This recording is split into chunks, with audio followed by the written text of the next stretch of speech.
بسم اللہ الرحمن الرحیم۔ سنہرے اقوال۔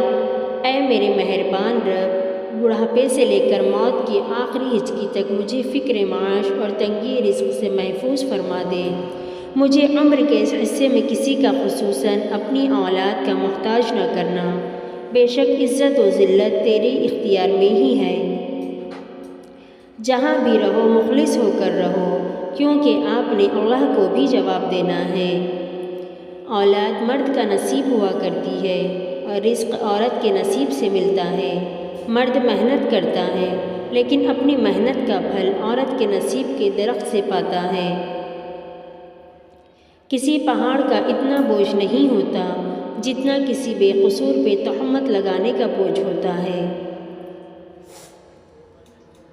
خدا کی تقسیم پر، اس کے فیصلے پر راضی نہ رہنے والا کبھی سکون نہیں پاتا۔ دھوکے ہوتے رہتے ہیں، لوگ بھی بے نقاب ہوتے رہتے ہیں، مگر ہر چیز کو جان کا روگ نہیں بنا لینا چاہیے۔ مسکراؤ اور آگے بڑھ جاؤ۔ کسی کا دل نہ دکھاؤ۔ اس نے صبر کر کے اللہ پہ چھوڑ دیا تو تمہارے لیے مسئلہ بن جائے گا۔ سچے لوگوں کو غصہ جلدی آ جاتا، منافق لوگ منہ پر مسکراہٹ اور دل میں غصہ رکھتے ہیں۔